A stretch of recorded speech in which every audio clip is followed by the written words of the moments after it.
Hi, everybody. I'm Dan Wells. I write horror, fantasy, and science fiction, and I talk about games on the internet. And today, we are going to talk about games, trust me. But first, I am going to rant a little bit about the Cecil Hotel documentary on Netflix. They call it The Mysteries of the Cecil Hotel or something like that, but at its heart, it is about Elisa Lam, beginning to end. And Elisa Lam, you have probably heard of before. Even if you don't know her by name, you have seen this story and probably seen the videos. 8 years ago, almost to the day, February 19th of 2013, she disappeared from the Cecil Hotel in Los Angeles. And what followed was an incredible kind of internet movement because not only was her loss tragic, but the security video of her in the elevator turned out to be incredibly creepy and evocative, and it got everybody's mind racing. I lived in Germany at the time, and I was just as caught up in it as everybody back in the States. I remember, reading about this and reading all the theories. There's a lot of really strong conjecture. I won't say evidence, but conjecture that it was something supernatural, that this might have been a ghost story or something. There's just a lot of weird stuff wrapped up in it. And this documentary will do nothing to answer your questions or assuage your fears or anything else. It is the ancient aliens of true crime reporting. Literally, we don't know what happened. We have a pretty good idea based on coroner reports and police reports. They are not satisfying answers, though. And so, even 8 years later, people are still making documentaries trying to find the real answer. And precisely because nobody knows the truth, and precisely because you can't get six high strung episodes out of a coroner's report saying that she killed herself, this is filled with baseless conjecture.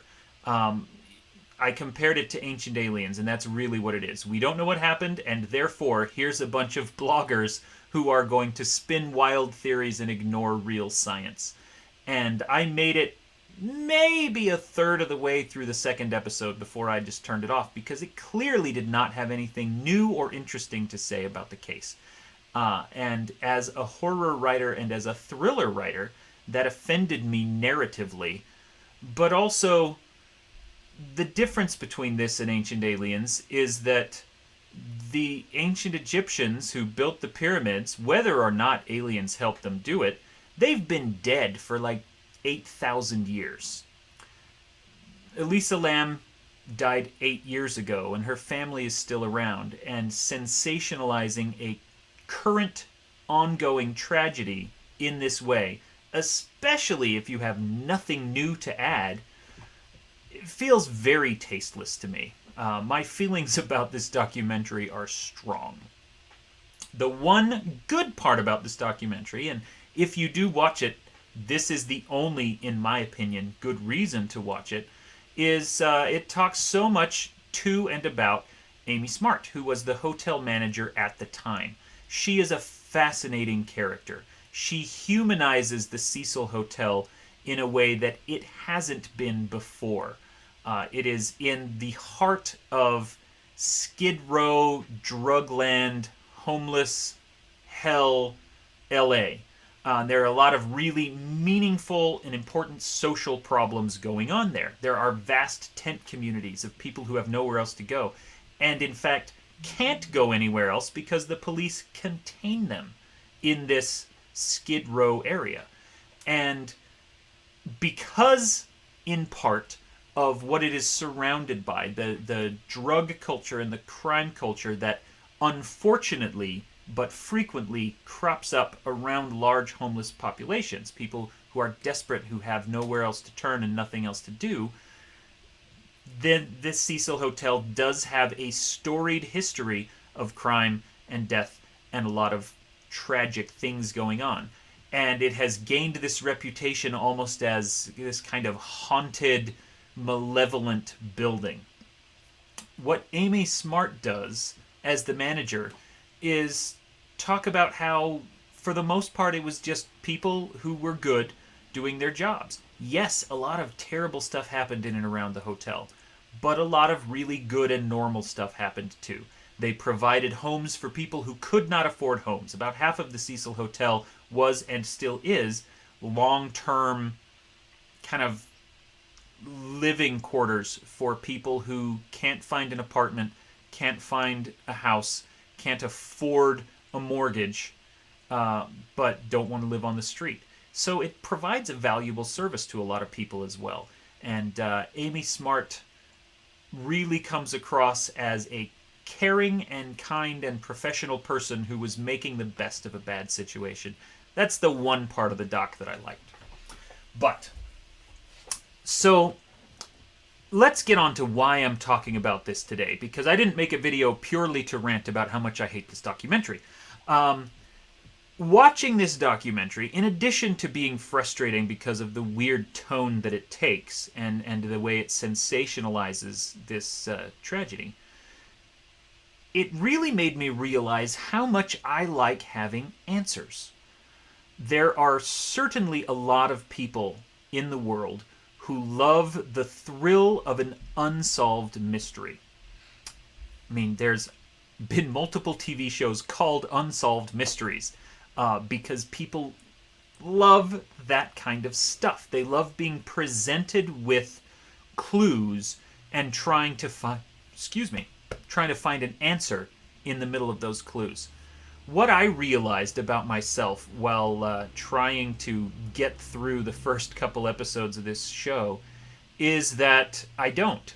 And I think maybe more than anything else, that's what made me eventually check out of this series, is when I realized that this mystery would not ultimately be solvable. That they hadn't come up with anything new. That all of the bloggers and the YouTubers and the conspiracy theorists and the ghost hunters that they were interviewing didn't actually have any real information. They had not come up with something new and solid and believable. They were just spinning out wild theories. And often they were spinning out wild theories that flew in directly in the face of existing evidence. And I don't like that. Now, I am a true crime aficionado, certainly. My first book series, and to date my best-selling book series, is about a young man who is obsessed with serial killers. And while he himself is a sociopath, and that plays into a lot of what goes on, he is also obsessed just with the concept of serial killers, with serial killer lore and true crime lore. He wants to learn about all of this history. He wants to absorb it. And a lot of that is because that's how I feel as well. I have, a kind of strong connection to certain serial killers, or rather, certain serial killer stories. I have, to my knowledge, never met any in person, but, I grew up in Salt Lake City, which is the place where Ted Bundy was first caught. I used to go all the time to what was called the Cottonwood Mall, which is the shopping center where Carol Durant, the first victim who ever escaped from him, was actually caught by him in the parking lot. I used to drive past the street corner in the city called Murray, where she jumped out of the car to escape him. Today, my oldest son attends Woods Cross High School, which the day Carol Durant escaped, a woman, a young girl, a high school student, disappeared from Woods Cross, never to be seen again.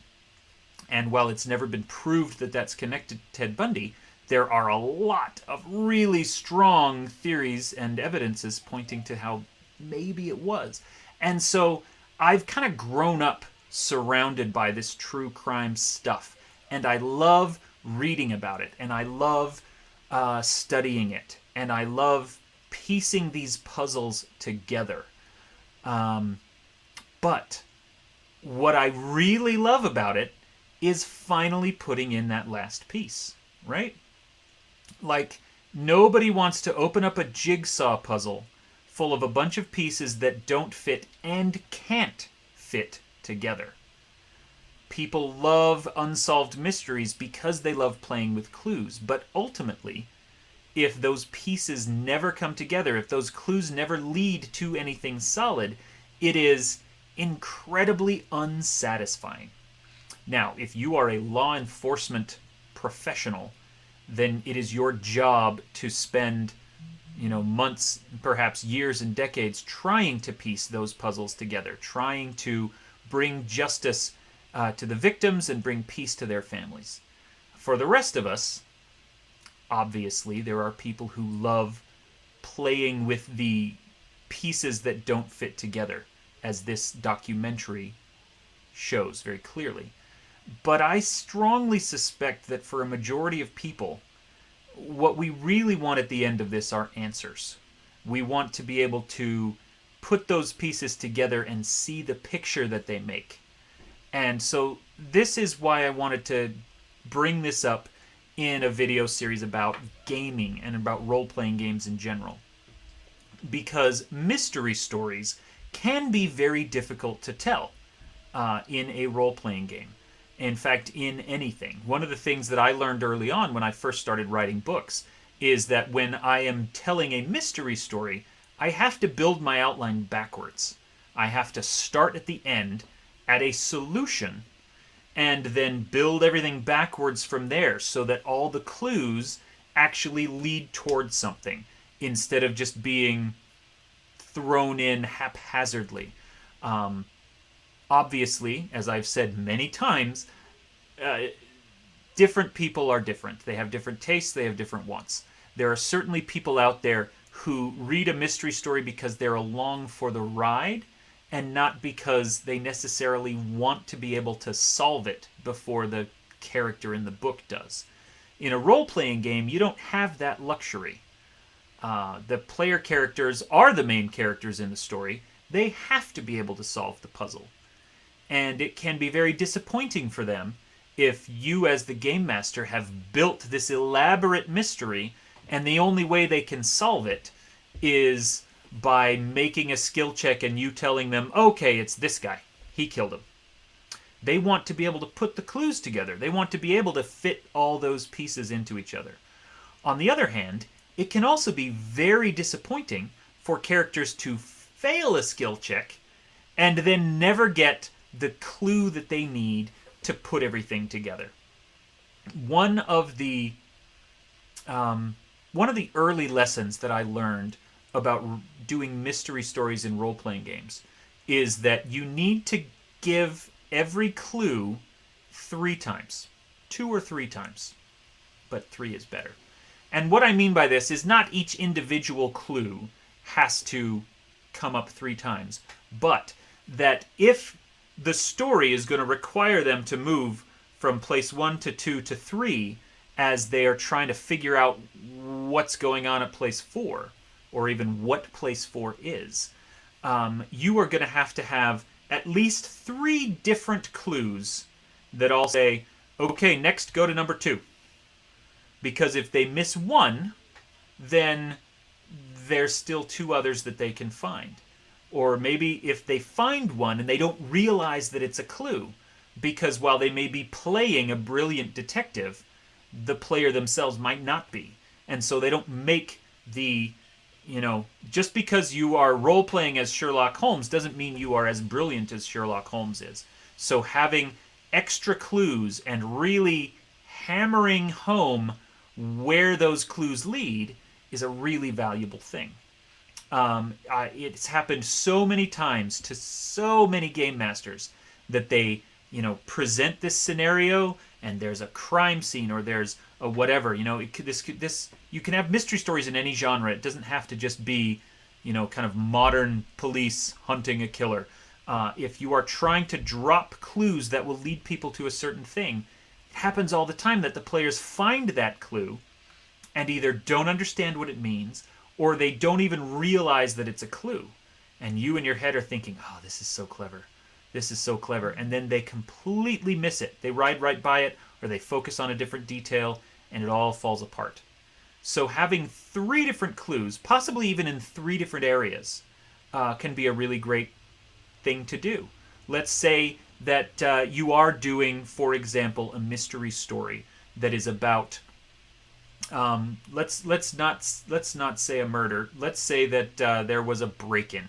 Okay, you're playing D&D. Somebody smashed up the local tavern, and you're trying to figure out what happened. Well, there's the actual tavern itself to inspect. There's the drunk guy who lives in the alley across the street who maybe witnessed it. There's, some other third thing that we can find. Maybe there's the kids who were playing around where they shouldn't have been. Maybe someone, there was actually a little thief who was trying to break into the tavern that night, and they were caught inside the back. When the city watch showed up and said, "What? Who broke into this tavern?" And they find this poor little 2-bit thief cowering in the back room and saying, "It was enormous. I promise it wasn't me." Well, then you've got a really interesting story now. And you have 3 different things that where you can start looking for clues. And the reason that 3 is such a valuable number, and I've been talking a lot about this the last couple of weeks, are what we call the 3 pillars of gameplay for a role-playing game, which are combat, social, and sneaking. This doesn't necessarily mean that each clue has to be found in a different way, but having problems that can be solved in any of the 3 ways lets your players choose how they want to address a problem. And so if they're presented with this scenario and they say, "Oh man, something broke in here," we could also add to that, maybe there are footprints outside. Maybe there are there's signs that whatever this was went into the forest. Well, then we've got 4 or 5 different places where we can look for clues, and some of those will be social, like talking to that thief guy.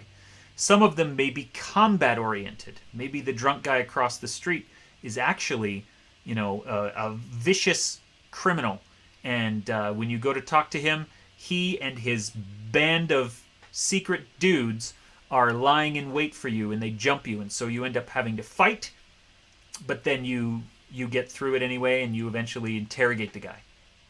Maybe the forest is an opportunity to sneak around after you've followed the tracks out there, and so you're sneaking, but then you find somebody and you can either listen in on them or jump them or sneak past them.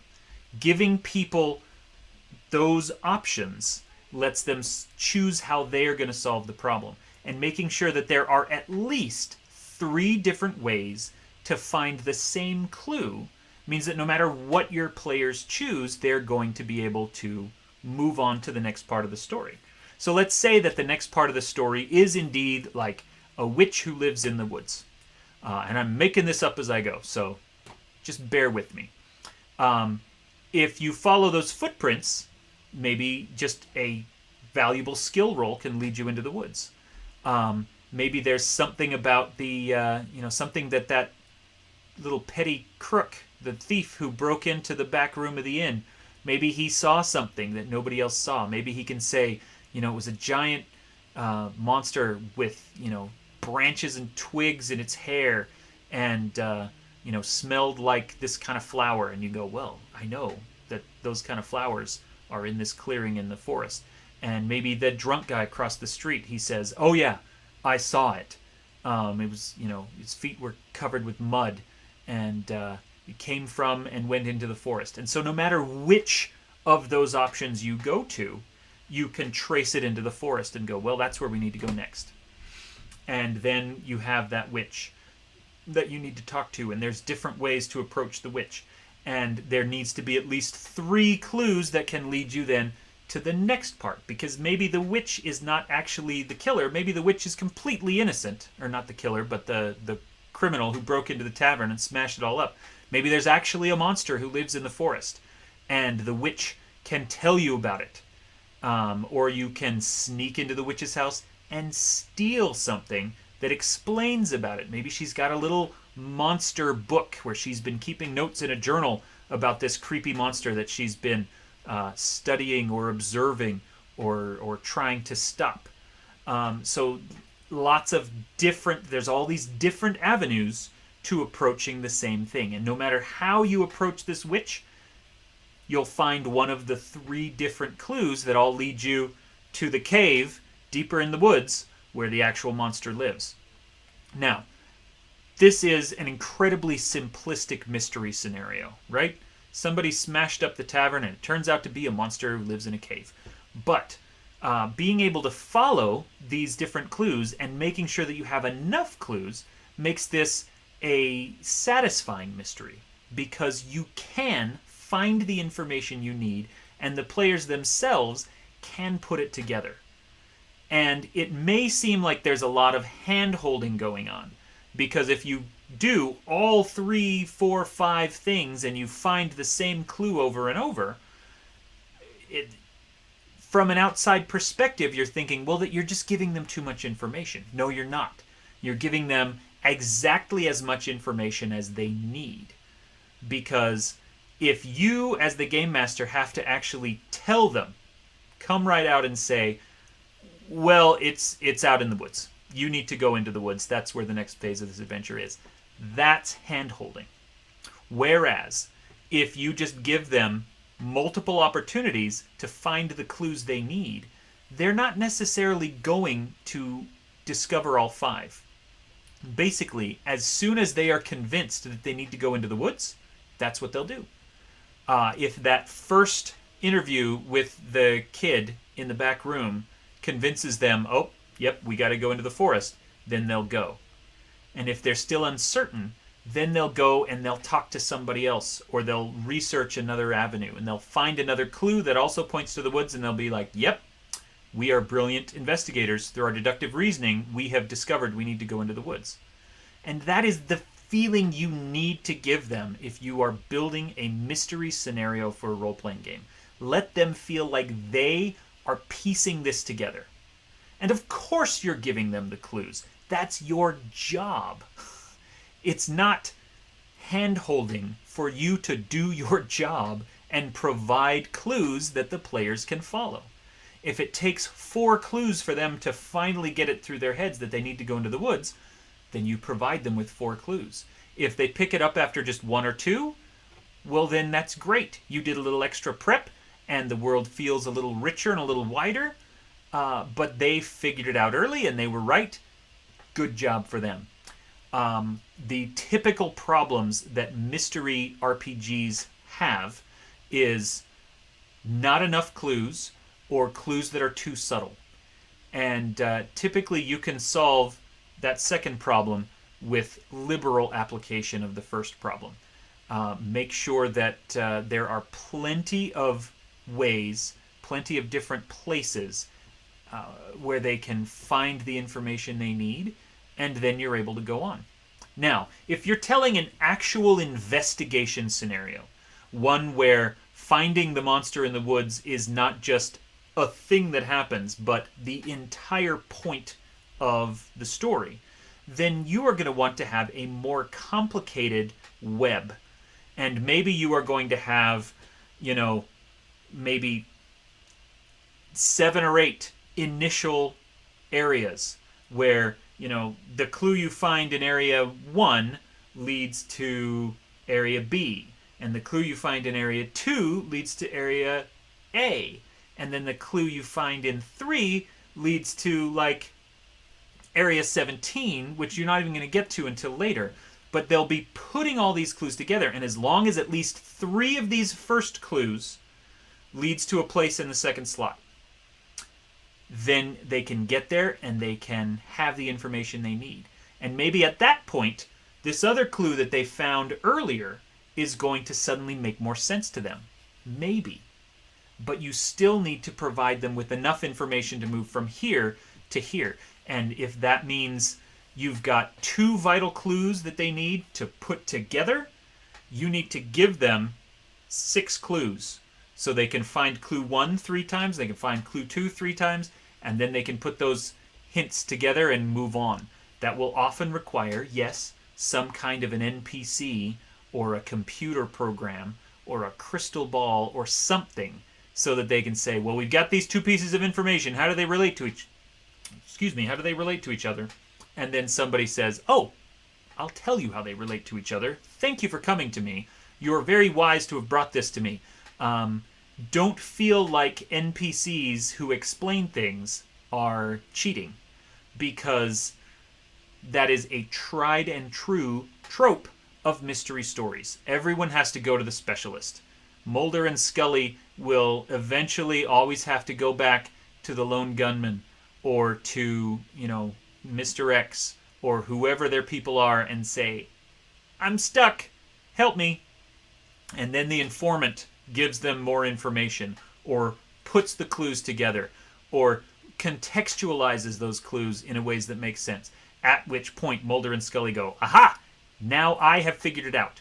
And as long as those players feel satisfied that they are actually manipulating clues to build a solution, to arrive at an answer, they are going to feel satisfied and happy.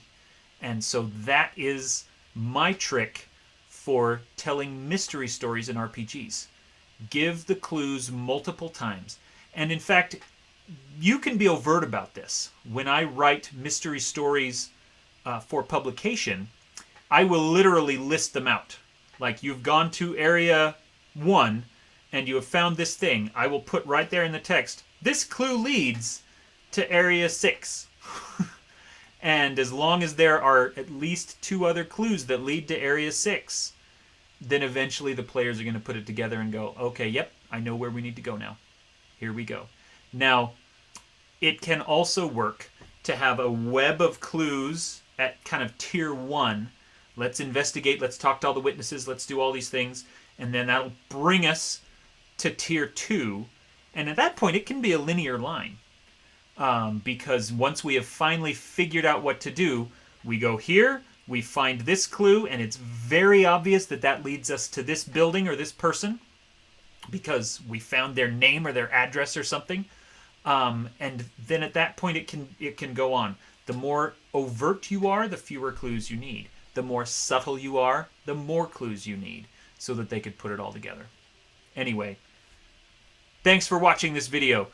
Mysteries are one of my favorite things to write, one of my favorite stories to tell. They can be tricky for role-playing games, but if you do them right, they can be incredibly satisfying, and your players will be super excited about their chance to solve this by putting all those answers together. Final plugs. I am a published author. I have 19 published books that you can go out and read. Some of them are about serial killers, like I talked about in the beginning. The first book in that series is called I Am Not a Serial Killer. It's a supernatural series. It's not true crime. I've got a standalone supernatural thriller as well called The Hollow City that debuted last year on Audible. It's been in print for longer, but it's much easier to find on Audible because it's kind of old. I've got a cyberpunk series. I've got a post-apocalyptic science fiction series. And my newest series of all is a middle grade hard science fiction series on Audible with full cast. And that is called Zero G. The most recent book is Stargazer. Check it out. It's fantastic. Oh, and I definitely, in a video about mysteries, I have to tell you about Ghost Station, which is my historical spy fiction novel. There's no supernatural elements. There's no science fiction. It is just pure 1960s Cold War espionage, thriller, and mystery about cryptographers in Berlin just a couple of months after the wall went up. Really, really good stuff. Also on Audible. They're kind of my main publisher these days. So check those out. Also, I am a professional game master, and I can run a game or a one-shot for you, whether that is a mystery or whatever genre you want. So all of those links are below.